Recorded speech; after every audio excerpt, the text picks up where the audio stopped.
آج بھی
الذی جاء بصدق وصدق بہ، ایک وہ ہیں جو سچ لے کے تشریف لائے اور ایک وہ ہیں جنہوں نے اس کی تصدیق کی۔ اولئک ھم المتقون، دونوں ہی پرہیزگار ہیں، یہ پرہیزگار ہیں، اللہ سے ڈرنے والے ہیں۔ غیر مشروط محبت اور لا محدود وفاداری، غیر مشروط، ہم نہ شرطیں لگا کے پیار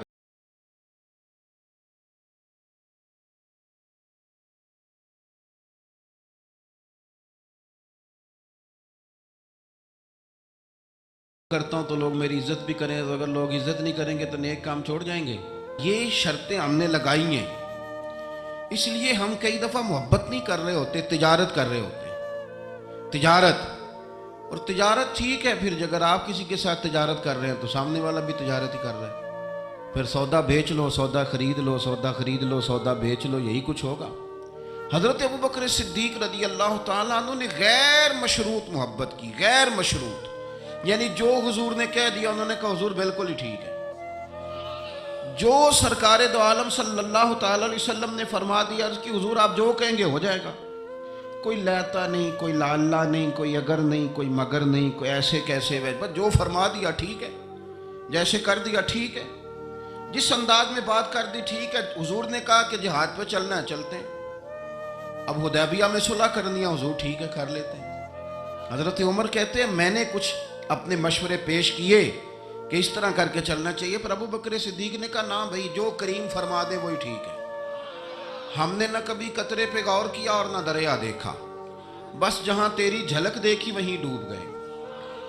انسان کے نا دو قسم کے پیار کرنے والے ہوتے ہیں، ایک پیار کرنے والے پروٹوکول مانگتے ہیں، ٹائم مانگتے ہیں، پیار کرتے ہیں وہ بھی، لیکن ان کا خیال ہوتا ہے کہ اس طرح کر کے اگر آپ چلیں گے تو پھر پیار ہے۔ کچھ پیار کرنے والے اس طرح کے ہوتے ہیں، وہ کہتے ہیں تو مل نہ بھی وہ دی فطرت ہے، کہر نہ چھڈے، سجن ہو کے ویر نہ چھڈے، انہوں آکھو اسی نہیں متھے لگ دے، چلو ساڈا شہر نہ چھڈے۔ کچھ لوگ ایسے ہوتے ہیں کہتے ہیں مل نہ بھی یار، کوئی عرض نہیں، لیکن اس طرح کر کہ پیار تیرے ساتھ قائم رہے گا، تو سلام لے پھر بھی تیری مرضی، رخ پھیر کے گزر جا پھر بھی تیری۔ غیر مشروط محبت، شرط والی نہیں۔ پھر کیا ہوتا ہے کہ آپ کسی پہ بوجھ نہیں بنتے، آپ کسی کو تکلیف نہیں دیتے، آپ کسی کو اذیت نہیں دیتے، لیکن اگر آپ بوجھ بنیں گے، آپ اپنا آپ بتائیں گے، اپنا آپ دکھائیں گے، اپنا آپ مسلط کریں گے، محبت کمزور ہو جائے گی۔ نبی پاک صلی اللہ تعالیٰ علیہ وسلم کی نا آپ کو 20 حدیثیں ملیں گی جناب صدیق اکبر رضی اللہ تعالیٰ عنہ کی شان میں، اور ظاہر ہے جو پڑھنے والا ہے جتنا زیادہ مطالعہ رکھتا ہے اتنی زیادہ چیزیں ملیں گی۔ میں کھڑا ہو جاتا ہوں نا جو حدیث پڑھ کے، اور جو میری بڑی تربیت کرتی ہے، اور میں سمجھتا ہوں کہ یہ جو انفرادی زندگی ہے نا ان کی، یہ جو انوکھا رنگ ہے یہ بڑا نرالا ہے۔ حدیث پاک سنیے گا اور اس کے پہلوؤں پر غور فرمائیے گا۔ نبی پاک صلی اللہ تعالیٰ علیہ وسلم فرماتے ہیں میرے پاس جس کا بھی مال آیا نا میں نے امانت سمجھ کے خرچ کیا۔ مال غنیمت بھی آیا ہے، حضرت عثمان غنی نے بھی مال دیا، جناب عبد الرحمن ابن عوف نے بھی مال دیا۔ جس بندے کا بھی مال آیا ہے نا میں نے امانت سمجھ کے خرچ کیا ہے۔ کیا لفظ ہے، کیا حسن ہے، کیا تاثیر ہے، کیا اپنائیت ہے۔ حضور فرماتے ہیں جس کا مال آیا اور لوگوں میں نے امانت سمجھ کے خرچ کیا، پر جب ابو بکر کے پیسے آئے نا میں نے اپنے سمجھ کے خرچ کیے ہیں۔ یہ اپنے ہیں، ان کا کوئی مسئلہ نہیں۔ میں نے کہا کہ میں یہ نہیں کہتا کہ یہ سب سے بڑی فضیلت کی حدیث ہے، علماء کی اپنی اپنی رائے ہے، جو حدیث پاک پڑھنے والے لوگ ہیں طلباء اساتذہ ان کی اپنی، میری یہ رائے ہے کہ یہ جو جملہ ہے نا یہ والا، یعنی جس کے مال کو ہی بندہ اپنا مال کہہ لے۔ دیکھیں نا کچھ جگہوں پہ آپ پوچھتے ہیں، کہتے ہیں یار یہ ذرا ضرورت ہے مہربانی کر، اور کچھ پیسے ایسے ہوتے ہیں آپ اٹھا لیتے ہیں، کہتے ہیں انہیں کچھ بھی نہیں کہنا۔ یہ حد ہے اپنائیت کی۔ حضرت صدیق اکبر کے بارے میں میرے کریم نے فرمایا کہ میں نے جب اس کے پیسے آئے ہیں نا تو مجھے یوں لگا یہ اس کے نہیں، یہ میرے ہیں، میں نے اپنے سمجھ کے نا، اللہ کرے میں آپ کو سمجھا سکوں گا، جس کی چیزیں مدینے والے کی اپنی چیزیں کہلائیں، جس کی چیزیں حضور کی اپنی چیزیں کہلائیں۔ اب بات کو سمجھیں، حضرت ابو بکر صدیق نے غیر مشروط محبت کی، لا محدود وفاداری کی، بغیر حیل و حجت کے پیار کی، صبحیں شامیں دوپہر ہر چیز کریم کے نام کر دی۔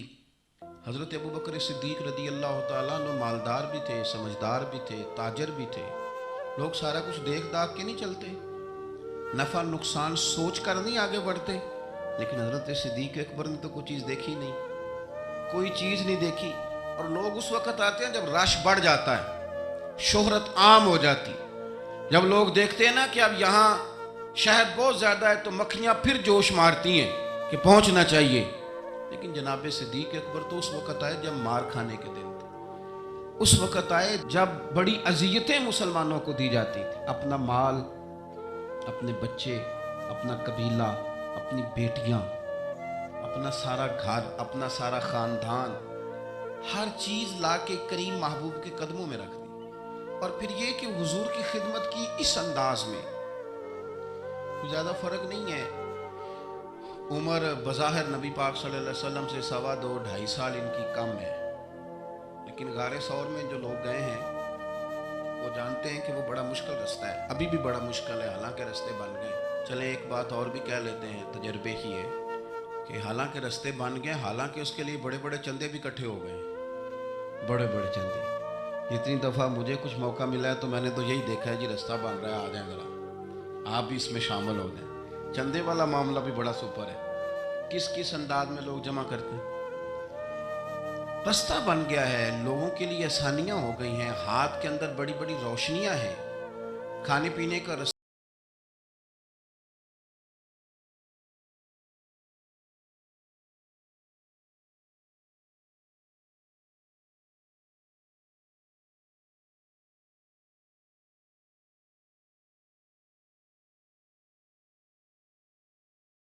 پباں پار قدم نہیں جے لاؤندا تے سور پہاڑ تے چڑھیا جاندا تے او پیا جاندا تے یار ندی دا تے اے اصلی دلدار نبی دا۔ کندھوں پہ بٹھا کے نا حضور کو تو غار میں لے گئے۔ اب ایک اور بات بھی ذرا سمجھنا، وہاں جا کے نا تو حضور کو بٹھا لیا، کہنے لگے تو آپ ذرا ٹھہرے، میں اندر دیکھتا ہوں کوئی چیز ہو نا، کبھی میں پہلے صفائی کر لوں، کوئی چیز تکلیف دینے والی ہو تو مجھے تکلیف دے۔ پہلے اندر گئے، صفائی کی، جھاڑ پونچھ کی، پھر حضور کو بلایا۔ ہمارے علماء نے یہاں ایک نقطہ لکھا ہے، وہ کہتے ہیں غار ثور میں پہلے جناب صدیق اکبر گئے پھر حضور گئے۔ پھر سمجھنا بات کو، پہلے جناب صدیق اکبر گئے پھر حضور گئے۔ اس کا مطلب ہے جہاں حضرت صدیق اکبر پہنچ جائے نا وہاں حضور بھی آ جاتے ہیں۔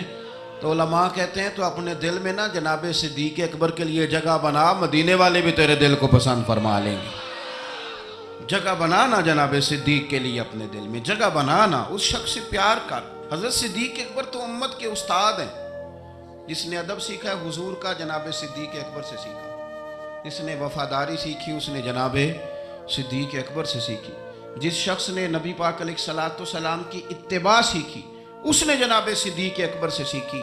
اپنی زندگی کو باندھ کر حضور کے قدموں میں گرا دیا، جس طرح حضور نے فرمایا، جس مقام پہ حضور نے فرمایا، جو نبی پاک نے چاہت کی، جس طرح رسول پاک صلی اللہ علیہ وسلم نے پسند فرمایا۔ کسی نے ایک دن پوچھا تھا سب سے زیادہ خوش کس دن ہوئے؟ فرمانے لگے میں حضور کو نا مکے سے مدینے لے کے جا رہا تھا تو گرمی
گرمی بڑی شدید ہے. لوگ کہتے ہیں جی آپ حدیث پاک بیان کریں, آپ ان کا کوئی کلام سنائیں. تو میں کہا کرتا ہوں ذات سے پیار نہ ہو تو بات سے بھی نہیں ہوتا. پہلے ذات سے پیار کر لو, پھر ان کی بات سے بھی پیار. یہ دیکھو نا جناب صدیق اکبر رضی اللہ تعالیٰ عنہ تبلیغ نہیں کر رہے اس وقت, وہ دعوت دین نہیں دے رہے, بتا کیا رہے ہیں. اتنا بار بار چہرہ دیکھتا تو حضور سید عالم صلی اللہ تعالیٰ علیہ وسلم کو نا پسینہ مبارک آ رہا تھا. تو میں کوئی چھاؤں ڈھونڈنے لگا. ایک جگہ میں نے دیکھا, ایک ڈھلان ہے پہاڑ کی, اس کے نیچے کچھ جگہ تھی. میں نے جا کے جلدی سے صاف کی. میں نے وہاں کچھ چیز بچھائی. ایک روایت ہے چمڑے کا بستر بچھایا, اور ایک میں آتا ہے کہ اپنی چادر اتار کے بچھائی, امامہ کھول کے بچھایا. کریم محبوب صلی اللہ تعالیٰ علیہ وسلم کو وہاں لٹایا. کہتے ہیں اب میں ڈھونڈنے لگا کوئی ٹھنڈی چیز مل جائے نا. آپ میری بات کو سمجھے, جس طرح کوئی لاڑ نہیں لڑاتا کسی کے, جس طرح اماں بڑا پیار کرتی ہے تو وہ خیال نہیں کرتی اس کی دھوپ کا, چھاؤں کا, کپڑے کا, آنے کا, بیٹھنے کا. وہ کسی نے کہا تھا کہ ٹوٹ جانوں میں کھلونوں کی طرح ہوتا ہے, آدمی عشق میں بچوں کی طرح ہوتا ہے. ٹوٹ جانے میں کھلونوں کی طرح ہوتا ہے, اور آدمی عشق میں بچوں کی طرح وہ ضدیں کرتا ہے, نہیں میں نے اماں کے پاس ہی جانا ہے, نہیں میں نے اماں کے پاس ہی جانا ہے, کیونکہ آدمی عشق میں بچوں کی طرح ہوتا ہے. حضرت ابو بکر صدیق رضی اللہ تعالیٰ عنہ کہتے میں ڈھونڈ رہا تھا کوئی ٹھنڈی چیز, اور پردیس کا ماحول ہے, مسافر ہیں ہم. چرواہا بکریاں چرا رہا تھا. میں نے اسے کہا تھوڑا دودھ دے دو گے؟ اس نے کہا زیادہ پیسے لوں گا. میں نے کہا جتنا تیرا دل کرے لے. لیکن جب وہ دودھ دھونے لگا تو میں نے کہا کہ پہلے ہاتھ بھی دھو لے, پیالہ بھی دھو لے. کہنے لگا یار بڑے پاک صاف ہو. میں نے کہا نہیں, تجھے نہیں پتا, جن کے لیے لے کے جانا ہے نا انہیں اللہ نے بڑا پاک صاف پیدا فرمایا ہے. فرماتے ہیں مجھے کہنے لگا خود ہی دودھ دھو لو. پہاڑ کے پیچھے کنواں تھا. اس نے کہا بڑی دور ہے. میں نے کہا تو دور نہ بتا, بس ایڈریس بتا. میں دوڑ کے گیا, کنویں پہ جا کے ہاتھ دھوئے, پیالہ دھویا, پانی بھرا, واپس آیا, اور پھر میں نے لا کے بکری کے تھن دھوئے, پھر میں نے دودھ دھویا, پھر میں دوبارہ گیا وہاں کنویں پہ, اس دودھ کو میں نے ٹھنڈا کیا. اب میں خرامہ خرامہ آ رہا ہوں. سارے رستے سوچتا ہوں حضور تو آرام فرمائے, اگر جگاؤں گا تو یہ ویسے سوء ادب ہے, اور اگر حضور بیدار نہیں ہوتے ظاہری طور پر تو یہ دودھ تو پھر گرم ہو جائے گا. اسی کشمکش میں گزری میری زندگی کی راتیں, کبھی پیچ و تاب راضی, کبھی سوز و ساز رومی. کہتے اسی کیفیت میں پیچ و تاب میں گزر رہا تھا. جا کے کریم کے سرانے کھڑا ہی ہوا تھا کہ حضور نے آنکھیں کھول دی. کیا لائے ہو؟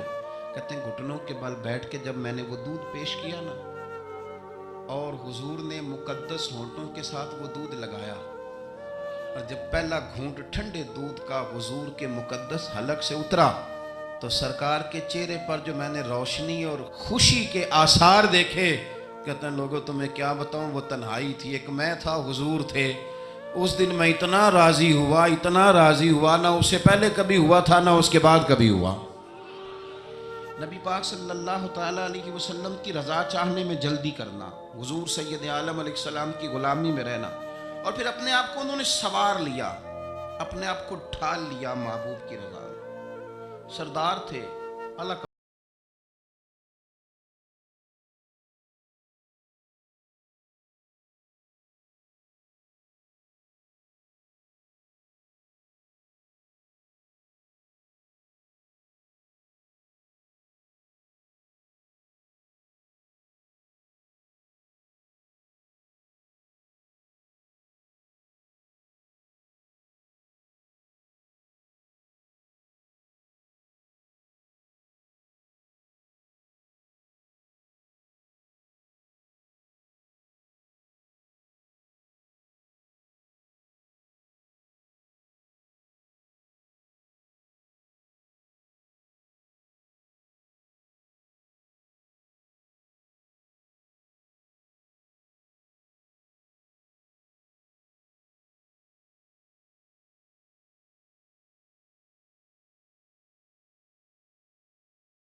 تبدیل کرنا کوئی اتنی اچھی بات نہیں.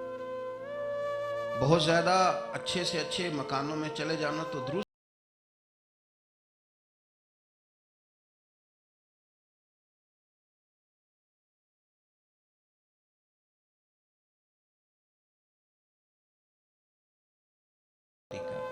بڑے لوگ یہ کام نہیں کرتے، وہ اپنی اصل پہ قائم رہتے ہیں. انہیں اپنی پچھلی یادیں وقار کے ساتھ اور فخر کے ساتھ یاد رہتی ہیں، اور وہ حسین لمحات میں اپنے آپ کو محسوس کرتے ہیں جب واپس پلٹ کر کے جاتے ہیں. حضرت ابو بکر صدیق رضی اللہ تعالیٰ عنہ امیر المومنین بن گئے.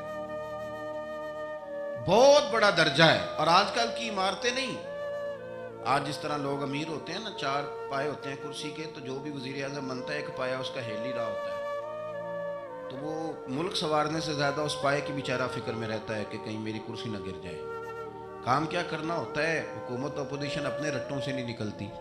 قوم کا ملت کا کیا سوچیں گے. سارا دن ایک دوسرے کے بارے میں سوچ کر کے ٹائم گزار. لیکن حضرت ابو بکر صدیق خلیفہ بنے تھے جہاں امیر کی اطاعت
کس کو دور کر رہے ہیں آپ.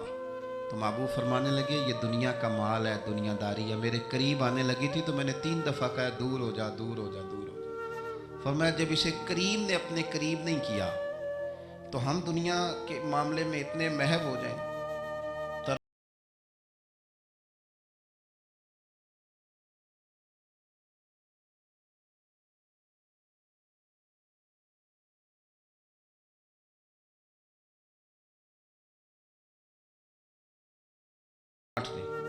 کہاں چلا گیا وہ دور. اور اس کے باوجود غربت کا رونا پہلے سے زیادہ رویا جا رہا ہے. پہلے سے زیادہ غربت کا رونا رویا جا رہا ہے. حضرت صدیق اکبر رضی اللہ تعالیٰ عنہ عشق اگر عروج کا ہے تو اتباع کا جو جذبہ ہے اپنے آپ کو زیادہ نہ پھیلائیں. سہولیات کا اپنے آپ کو زیادہ عادی نہ کریں. پروٹوکول کا اپنے آپ کو عادی نہ کریں. عزتیں اللہ کی بارگاہ عالی مرتبت سے ملتی ہیں لیکن اپنے اصولوں پہ قائم رہیں.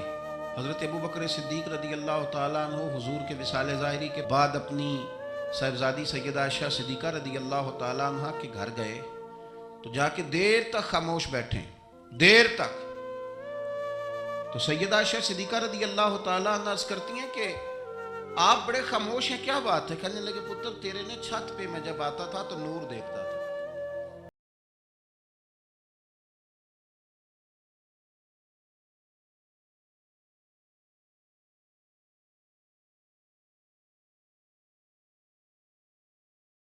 سب سے زیادہ اگر آپ کو ملے گی تو نبی پاک کے صحابہ میں ملے گی، حضور کی اولاد میں ملے گی. سب سے زیادہ معرفت وہاں سے سیکھیں. ان کے اقوال، ان کے ارشادات، ان کا طور طریقہ، یہ معرفت ہے. یہ جس چیز کا ہم نے نام رکھا ہے نا، اب تو آپ یقین کریں جو مرضی بندہ بیٹھ کے، ہمارے ملک میں ایسے ایسے اسکالر ہیں جو تازے آئے ہیں تو وہ کہتے ہیں اقبال بھی ٹھیک نہیں تھے، فلانا بھی ٹھیک نہیں تھا. تو کسی نے پوچھا کہ یہ بندہ کیوں کہہ رہا ہے، تو میں نے کہا وہ اس لیے کہہ رہا ہے کہ کسی بڑے آدمی کی مخالفت کروں گا تو میرا نام ہوگا. کسی بڑے آدمی کی سستی شہرت حاصل کرنے کے لیے لوگ بڑی بڑی کہانیاں گھڑتے ہیں. اصل معرفت وہی ہے جو مصطفیٰ کریم نے بتائی. اور صحابہ کرام علیہم رضوان نے اسے ہم تک پہنچایا. مہربانی کریں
بہت سارے پروٹوکول، بہت ساری شہرتیں، بھول جاتا ہے نا پھر انسان کئی دفعہ چیزوں.